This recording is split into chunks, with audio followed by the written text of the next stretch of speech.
దివ్యవాణి ప్రేక్షకులందరికీ దివ్యవాక్కు అనే కార్యక్రమం తరపున శుభములు తెలియజేసుకుంటున్నాను. ఈరోజు మన ధ్యానాంశం మత్తయి సువార్త 6వ అధ్యాయం 22-23 వచనాలు. నీ కన్ను నీ దేహమునకు దీపిక, నీ కన్ను తేటగా ఉన్నచో నీ దేహమంతయు కాంతివంతమై ఉండును. నీ కన్ను మసకబారినచో నీ దేహమంతయు చీకటిమయమగును. నీలోని వెలుగు చీకటిగా మారినచో అది ఎంత అంధకారమయమగును.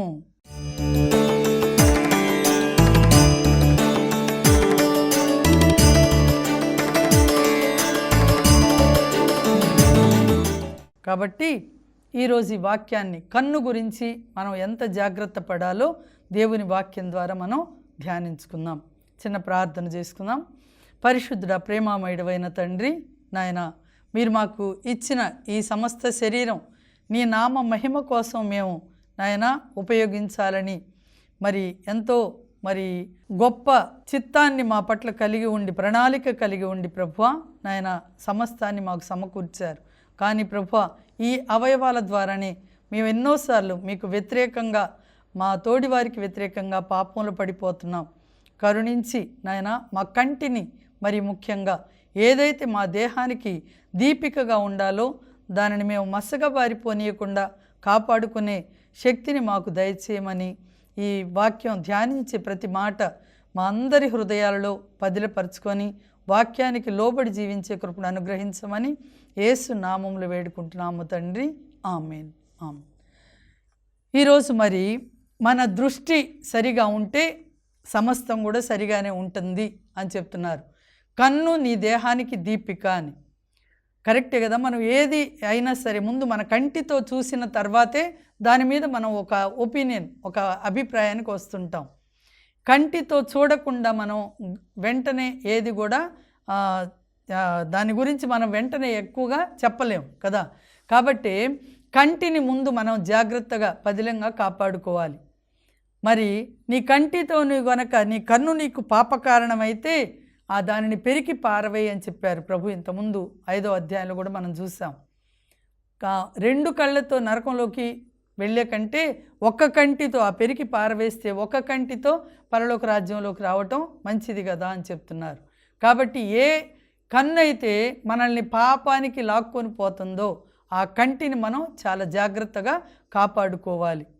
కంటితో చూసిందల్లా మనం ఆశపడి దానికోసం ప్రాకులాడితే కనుక మన జీవితం చీకటిమయమైపోతుంది అని చెప్తున్నారు. అందుకే దృష్టి సరైనదే, జీవితం సరైనదవుతుంది. ఎప్పుడైతే మన దృష్టి సరైనదైతే అప్పుడు మన జీవితం కూడా సరైనదవుతుంది అని చెప్తున్నారు. సామెతల గ్రంథంలో 27వ అధ్యాయం 19వ వచనంలో మనం చూస్తాం ఒక మాట, నీటిలో ప్రతిబింబించినది మన ముఖమే, అలాగే ఎదుటి వారిలో మన భావాలే ప్రతిబింబిస్తూ ఉంటాయని చెప్తున్నారు. మనం నీళ్ళల్లో చూసినప్పుడు మన ముఖం కనిపిస్తుంది. అలాగే మనం ఎదుటి వ్యక్తిని ఏ దృష్టితో చూస్తే అదే దృష్టితో మనకి కనిపిస్తారు. ఒక వ్యక్తిని ఎంత చెడ్డవాళ్ళైనా మంచి అనాలి అంటే అనగలుగుతాం. కానీ ఎంత మంచి వాళ్ళల్లో కూడా మన దృష్టి ఎంతసేపటికి విమర్శనాత్మకంగా ఏ లోపం కనపడుతుందా అని మనం చూసినప్పుడు వాళ్ళలో మనకి చెడే కనిపిస్తూ ఉంటుంది. ఎంత మంచి వాళ్ళలో కూడా చాలామందిని చూస్తుంటాం, వాళ్ళ మాటలు వింటుంటాం. వాళ్ళు ప్రాణాలకు తెగించి వాళ్ళు పోరాటం చేస్తా ఒక మంచి పని చెయ్యాలి ఇతరుల కోసమని అంతగా త్యాగం చేసుకొని చేసే వాళ్ళని గురించి కూడా ఎంతసేపటికి చెడు ఒపీనియన్తోనే, చెడు అభిప్రాయంతోనే మాట్లాడుతూ ఉండటం మనం గమనిస్తూ ఉంటాం. కాబట్టి ఇక్కడ కన్ను అనేది కేవలం శారీరక నేత్రమే కాకుండా మన మనస్సులు, మన దృష్టి, మన ఆలోచనలను కూడా ఇది సూచిస్తుందన్నమాట. మనం ఏ విషయాలపై దృష్టి పెడతామో అదే మన జీవితాన్ని ప్రభావితం చేస్తుంది. మన దృష్టి దేనివైపు అంటే కళ్ళు మూసుకున్నా కూడా మన ఆలోచన దృష్టి అన్నమాట. అది ఎటువైపు మనం సారిస్తామో అటువైపే మన మనస్సు, మన హృదయాలు కూడా అటువైపే వెళ్తూ ఉంటాయి. స్వచ్ఛమైన దృష్టి మనకి ఉండాలి. గుడ్ ఐ అంటారు. స్వచ్ఛమైన దృష్టి ముఖ్యంగా దేవుని విషయాలలో అనగా నీతి, సత్యం, పవిత్రత మీద మన దృష్టి పెట్టినప్పుడు మన అంతరంగం కూడా వెలుగుతో నిండి ఉంటుంది. ఆనందం, శాంతి, ధర్మంతో అప్పుడు మన అంతరంగం కూడా నిండిపోతుంది. కానీ మనం సరైన దారిలో లేనప్పుడు మనం ఎంత మంచి చేయాలనుకున్నా మన దృష్టి సరిగా లేనప్పుడు మనం ఎవరికి కూడా మంచి చేయలేం. ఎందుకంటే మన దృష్టి లోపంతో ఉంది కాబట్టి, చెడు దృష్టితోనే మనం ఉంటున్నాం కాబట్టి ఇతరులకి మనం చెడే చేయగలుగుతాం, మంచిని చేయలేకపోతాం. జీవితం వెలుగుతో నింపుకోవాలి అని అంటే మన ఆలోచన, మన దృష్టి ఎప్పుడు కూడా మరి వెలుగుతో నింపబడినదై సరైనదై ఉండాలి. సరైన దారిలో మనం ఉండాలి అంటే మన ఆలోచన, మన దృష్టి ఎప్పుడు కూడా సరైన లైన్లో ఉండాలి కదా, వెలుగుతో నింపబడి ఉండాలి. ఎంతసేపటికి కూడా చీకటికి సంబంధించిన ఆలోచనలు మనలో ఉండకూడదు. దృష్టి వ్యామోహం మహా చెడ్డది అన్నారు కదా, కన్ను ఎప్పుడు నీరు గారుస్తూ ఉంటుందట. ఆ దృష్టి వ్యామోహం మహా చెడ్డది. కాబట్టి దృష్టిని చాలా జాగ్రత్తగా కాపాడుకోవాలి. కనపడిన దాని వైపంతా మన దృష్టిని కేంద్రీకరించకూడదు. కన్ను పాపకారణం అవుతుంది, చాలాసార్లు పాపకారణం. అందే సామెత ఒకటి చెప్తుంటారు కదా, కామెర్లైన వాళ్ళకి లోకమంతా పచ్చగానే కనిపిస్తుంటుందని. మనం ఇతరులని ఏ దృష్టితో చూస్తాం అదే దృష్టితో మనకి కనిపిస్తూ ఉంటుంది. కాబట్టే మనం ఇతరులలో మంచిని వెతికే వాళ్ళంగా ఉండాలి. మరి కను దృష్టి ద్వారా పాపంలో పడిపోయిన వాళ్ళు బైబిల్ గ్రంథంలో చాలామందిని చూస్తుంటాం. ఆదికాండం 3వ అధ్యాయంలోనే మరి 6వ వచనంలో హేవ కంటితో చూసింది. ఆ కంటికి పండు ఎలా కనపడిందంట, కన్నుల పండుగగా ఉందట. ఆమెను చూడవద్దు, తినవద్దు అన్న వైపుకి ఆమె వెళ్ళింది, చూసింది, పాపంలో పడిపోయింది కదా. కన్నుల పండుగగా ఉంది అని చెప్తున్నారు, పాపంలో పడిపోయింది. మన కంటికి కనపడిందంతా మన దృష్టికి బాగా ఉంటుంది చూడటానికి, కానీ అది మనకి ఎంతవరకు అవసరమా అనేది మనం ఒకసారి గమనించుకోవాలి, పరిశీలించుకోవాలి.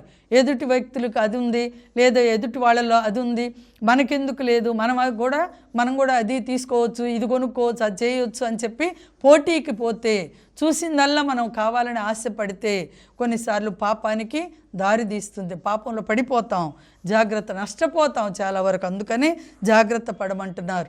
మనం దావీదు జీవితం మనకు తెలుసు. 2 సమూయేలు గ్రంథంలో 11వ అధ్యాయంలో మరి దావీదు అంతే చేశాడు కదా. మరి తన సైన్యము, మరి సైన్యాధిపతి అందరూ కూడా యుద్ధంలో ఉంటే దావీదు ఏం చేస్తున్నాడంట, మేడ మీద పచారులు, తన బాధ్యతని మరిచిపోయి తాను చేయవలసిన పని చేయకుండా, ఉండవలసిన చోట ఉండకుండా, ఉండకూడని చోటకి వెళ్ళడమే కాకుండా తన కనుదృష్టిని పాపం వైపు మళ్ళించాడు, పాపానికి అప్పగించాడు కదా. ప్రక్కింటి స్నానమాడే యువతిని చూశాడు కదా, వెంటనే దృష్టి మళ్ళీపోయింది. ఆ మనసంతా మరి పాపంలోకి, చీకటిలోకి వెళ్ళిపోయినట్లుగా చూస్తున్నాం. కనుదృష్టిని చాలా జాగ్రత్తగా కాపాడుకోవాలి. అందుకే యోబు గ్రంథంలో 31వ అధ్యాయం 1వ వచనంలో యోబు ఒక చక్కటి మాట చెప్తాడు. నేను కామదృష్టితో ఏ స్త్రీని పరికించకూడదని నా నయనములతో నిబంధన చేసుకున్నాను అని అంటాడు. కళ్ళతో ఒక నిబంధన చేసుకున్నాడంట. మనం కూడా మన కళ్ళతో ఒక నిబంధన చేసుకోవాలి. ఏది పడితే అది చూడకూడదు, చూసిన దానికల్లా మనం ప్రాకులాడకూడదు అని ఒక నిబంధన మనం కూడా చేసుకునే వాళ్ళమై ఉండాలి. అలాగే యెహోషువ గ్రంథం 7వ అధ్యాయంలో చూస్తే ఆకాను కూడా ఆయన దృష్టి వస్తువుల మీదకి మళ్ళింది. పట్టు వస్త్రాలు, అక్కడ బంగారం, వెండి ఉన్నాయి, వాటి మీద తన దృష్టి మళ్ళింది. ఎక్కడైతే దేవుడు ఆ ఎరికోలు ఏది ముట్టుకోవద్దు అని చెప్పారో ఆ వాగ్దానం, ఆ మాట యెహోషువ అందరికీ చెప్పాడు. కానీ ఆకానుకు మాత్రం తన దృష్టి, కనుదృష్టి దేని మీద పోయిందంట, అక్కడున్న వస్తువుల మీదకి, బంగారం మీదకి, పట్టు వస్త్రాల మీదకి పోయింది. ఆ శాపగ్రస్తమైనవి తీసుకొచ్చుకొని తన గుడారంలో దాచిపెట్టుకున్నాడు. శాపాన్ని కొని తెచ్చుకోవటం మూలాన తన మూలంగా తనతో పాటు తన కుటుంబం అంతా కూడా మరి నాశనం అయిపోయినట్లుగా ఒక పెద్ద రాళ్లతో కొట్టి చంపేసి పెద్ద రాళ్ల గుట్టని పేర్చి పెట్టారట. ఇప్పటికి కూడా అది ఆకాను లోయ అని పిలువబడుతుంది అని చెప్పి బైబిల్ గ్రంథంలో చెప్పబడింది. కాబట్టి ఈ కనుదృష్టిని జాగ్రత్తగా కాపాడుకోవాలి. సంసోను చూస్తాం, న్యాయాధిపతుల గ్రంథం, సంసోను కూడా అంతే కదా. 14వ అధ్యాయంలో 1 నుంచి 3 వచనాలు చూస్తే అక్కడ సంసోను ఫిలిస్తీయ దేశానికి వెళ్ళాడు. అక్కడ ఒక వనితను చూశాడు, అన్య దేశీయురాలైన స్త్రీని వలచాడట. చూడండి, తల్లిదండ్రులు అన్నారు, అయ్యా నీకు మన దేశంలో, మన జాతిలో ఆడపిల్లలు కరువయ్యారా, ఇక్కడ లేరా అంటే కూడా చెప్పినా వినిపించుకోలేదు. వెళ్ళి తన జుట్టుని ఆ శత్రువుల చేతిలో పెట్టాడు కదా. అంతే అయిపోయింది, అభిషేకం కోల్పోయాడు. చూడండి తర్వాత 16వ అధ్యాయంలో కూడా మనం చూస్తాం. సంసోను 16వ అధ్యాయంలో మనం చూస్తే అక్కడ గాజాకు వెళ్ళెను, ఒక వేశ్యను వలచెను అని చెప్పారు. తర్వాత 4వ వచనంలోకి వస్తే అక్కడ కూడా సొరోకు లోయలోకి వెళ్ళాను, అక్కడ ఒక స్త్రీని చూశాడు, డెలీలా అని ఆయన వలచెను అని చెప్పారు. స్త్రీ వ్యామోహం మహా చెడ్డది కాబట్టి జాగ్రత్తగా ఉండాలి. అందుకే మత్తయి సువార్త 5వ అధ్యాయం 27-28 వచనాలు చెప్పారు, వ్యభిచరింపరాదని మీకు ఒక శాసనం ఉంది కదా, ఆజ్ఞ చెప్పాను కదా, నేడు నేను ఇప్పుడు మీతో చెప్పున్నదేమన్నా, కామేచ్ఛతో పరస్త్రీని కానీ పరపురుషుని కానీ మీరు పరికించినప్పుడు, చూచినప్పుడు, కామపు ఆలోచనలతో కామపు దృష్టితో మనం మరి ఇతరులని చూసినప్పుడు అది మనసులో వ్యభిచారం చేసినట్లే, పాపం చేసినట్లే అవుతుంది అని అంటున్నారు. కాబట్టి మన కంటిని జాగ్రత్తగా కాపాడుకోవాలి. చూసిన దానికల్లా మనం ప్రాకులాడొద్దు, పాపానికి దారితీస్తుంది, జాగ్రత్త పడమని చెప్తున్నారు.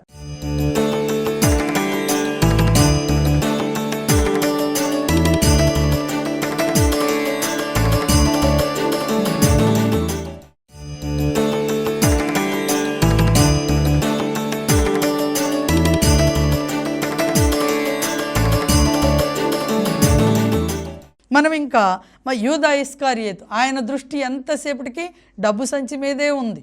ఎక్కడికి వెళ్ళినా ఆ డబ్బు సంచి చేతిలో దొంగకి తాళాలు ఇచ్చినట్లు డబ్బు సంచి ఆయన చేతిలోనే ఉంది. అయినా కూడా అత్యాశకు పోయి మరి 30 వెండి నాణ్యాలకి సజీవ దేవుణ్ణి, జీవాధిపతి అయిన యేసు ప్రభువుని అమ్మేశాడు కదా.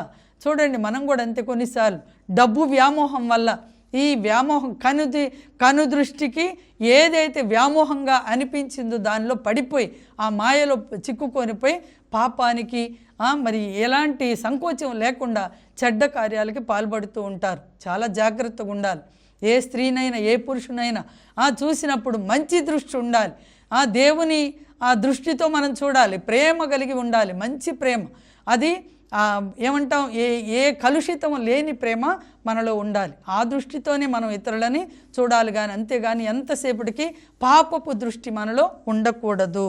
చూడండి యోబు చెప్పాడు కదా, ఏ కామదృష్టితో నేను ఏ స్త్రీని చూడను అని.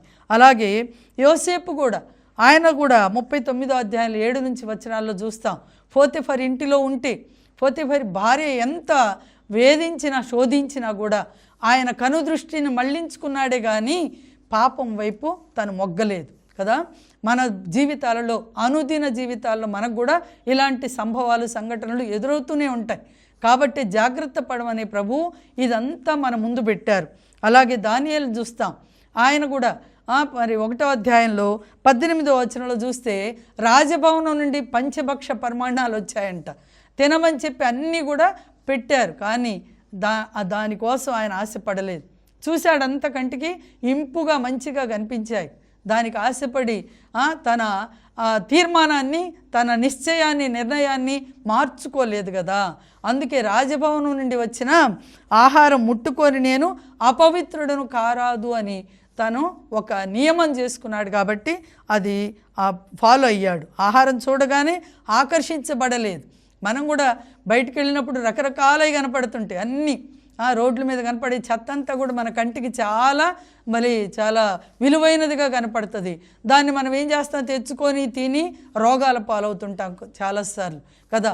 కనుదృష్టికి ఇంపుగా కనపడిందంతా ఏది మంచిగా ఉండదు. కాబట్టి కంటిని జాగ్రత్తగా కంట్రోల్లో పెట్టుకోమని ప్రభు చెప్తున్నారు.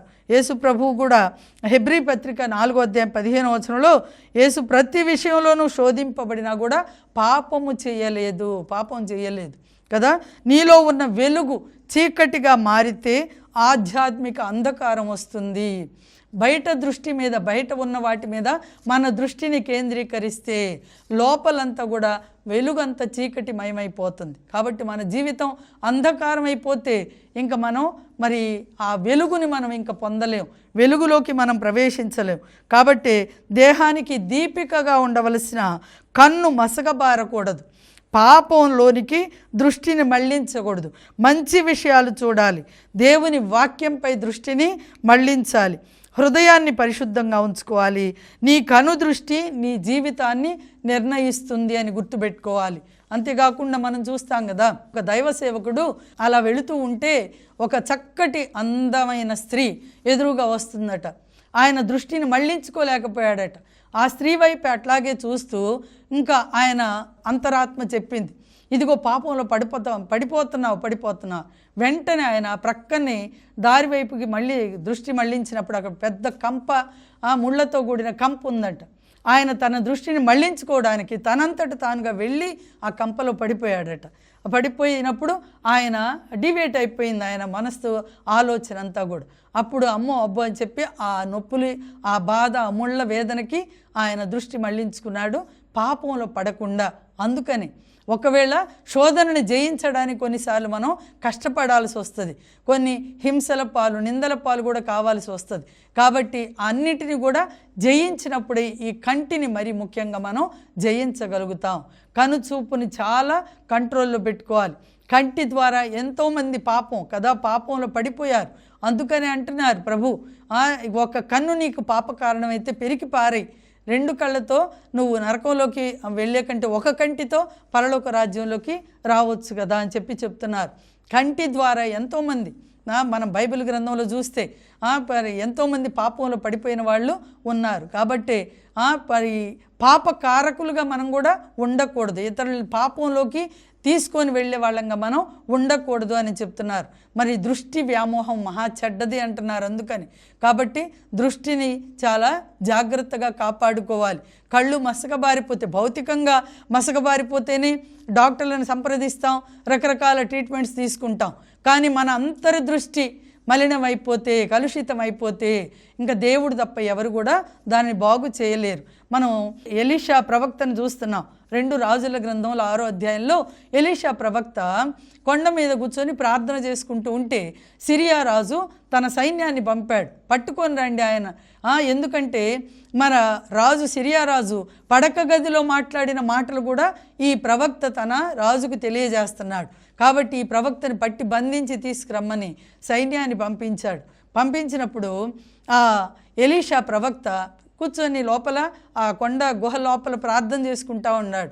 అయితే గేహాజీ తన శిష్యుడు వచ్చి చెప్తున్నాడు, అయ్యా చూడు మనల్ని పట్టుకోవడానికి, నిన్ను పట్టుకోవటానికి ఎంతమంది వచ్చారో, సిరియా సైన్యం అంతా వచ్చింది, కొండ చుట్టూ ఉంది అని చెప్తే అప్పుడు ఆ ప్రవక్త అంటున్నాడు గేహాజీతో, అయ్యా అటువైపు వాళ్ళ వైపు ఉన్న సైన్యం కంటే కూడా మన వైపు ఉన్న సైన్యం ఇంకా ఎక్కువగా ఉంది, నువ్వు చూడు అని అంటే ఆ గేహాజీ బయటికి వెళ్ళి వచ్చి అంటాడు, అయ్యా ఎక్కడ నాకేమి కనపడలేదే, ఏమీ లేదే, కనపట్టలేదు.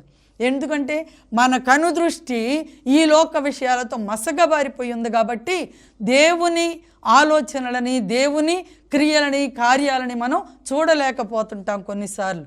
అందుకనే మంచిని గమనించలేకపోతుంటాం. మంచి ఎక్కడుండ, శత్రువులో ఉన్న ఎక్కడున్నా సరే మంచిని మంచిగా గ్రహించి గమనించడానికి మనం ప్రయత్నం చేయాలి కదా. అప్పుడు అంటాడు, ఆ ప్రవక్త చెప్తాడు, అయ్యా ప్రభువా ఇతనికి దృష్టి దయచేయని. దృష్టి లేదా? ఉంది, ఆల్రెడీ కళ్ళుండే, కానీ కనుదృష్టి, ఆ కనువిప్పు అనేది అతనికి కలగల. అంతర్నేత్రం తెరవబడలేదన్నమాట. అప్పుడు ఆ ప్రార్థన చేసినప్పుడు ప్రవక్త గేహాజీకి కళ్ళు తెరవబడ్డాయి, కనువిప్పు కలిగింది. చూశాడు, అక్కడ వెళ్ళి చూసినప్పుడు అమ్మో అగ్ని రథాలతో పరలోక సైన్యం అంతా కూడా మన చుట్టూ ఉంది అని చెప్పి ఆయన వచ్చి చెప్తాడు. అట్లా కను దృష్టి కలిగి ఉండాలి. మనకు కూడా ఎంతసేపటికి ఈ లోక విషయాల మీదే, ఈ లోక మరి వస్తువుల మీదే మన ప్రాకులాట కాకుండా మన కను దృష్టిని పరలోకం వైపు మరల్చాలి. అక్కడ పరలోకం వైపు మరల్చినప్పుడు అక్కడ శాశ్వతమైన, నిత్యమైన, మరి ఎప్పటికీ మరి నశించిపోని వస్తువులని మనం చూడగలుగుతాం. అంతేకాదు మన ప్రభువుని మనం దర్శించుకోగలుగుతాం. నిర్మల హృదయులు ధన్యులు వారు దేవుని దర్శింతురు అని చెప్పారు కదా. కాబట్టి మనం మంచి హృదయంతో ఉన్నప్పుడు, మన కనుదృష్టి ఆ దేవుని వైపు మరల్చినప్పుడు, వాక్యం మీదకి మన దృష్టిని మరల్చినప్పుడు మనం దేవుని ఆలోచనలని, దేవుని క్రియలని, ఆయన్ని మనం దర్శించగలుగుతాం, ఆయన క్రియలను మనం అర్థం చేసుకోగలుగుతాం. అప్పుడు మన అంతర్నేత్రం అనేది క్లియర్గా వెలుగుతో నింపబడి ఉంటుంది. అప్పుడు ఈ చీకటి అంతా కూడా తొలగిపోతుంది. అందుకే చెప్తున్నారు, కన్ను నీ దేహానికి దీపిక. ఆ దీపకం ఉంటేనే కదా చీకటిలో అయినా సరే మనం చూడగలుగుతాం. ఆ దీపికను నువ్వు చాలా జాగ్రత్తగా కాపాడుకో అంటున్నారు. నీ కన్ను తేటగా ఉంటే కదా నీ దేహం అంతా కూడా కాంతివంతంగా ఉంటుంది. కన్ను తేటగా అంటే కళ్ళు దృష్టి బాగానే ఉంది, దేహం అంతా కూడా కాంతివంతంగా ఉండాలంటే మనం వెలుగు వైపు మన దృష్టిని కేంద్రీకరించాలి. వెలుగు ఎవరు? యేసు ప్రభువే కదా చెప్పారు, నేను లోకానికి వెలుగు నేనే అన్నారు. కాబట్టి ఆయన వైపు మన దృష్టిని కేంద్రీకరించినప్పుడు ఆ వెలుగులో మనం నడుచుకుంటాం. మనం గుడ్డివాళ్ళంగా ఉండం. గుడ్డివాడికి దారి చూపలేడు కదా. కాబట్టి వెలుగులో ఉన్నవాళ్ళు గుడ్డివాళ్ళను కూడా వెలుగులోనికి తీసుకొచ్చే విధంగా మన కన్ను దృష్టిని వెలుగు వైపు, దేవుని వైపు మరల్చాలి అనేది మనం గుర్తుపెట్టుకొని ఈ వాక్యానుసారంగా మనం జీవించడానికి ప్రయత్నం చేద్దాం. చిన్న ప్రార్థన చేసుకుందాం. పరిశుద్ధుడా, ప్రేమామయుడు అయిన తండ్రి, కృపామయుడా, నీ పరిశుద్ధ పాదాలకు వందనాలు, స్తోత్రాలు. నాయనా, మా కంటిని మేము ఎలా మరి కాపాడుకోవాలో అనే విషయాన్ని ఈరోజు మీరు మాతో మాట్లాడినందుకు స్తోత్రాలు.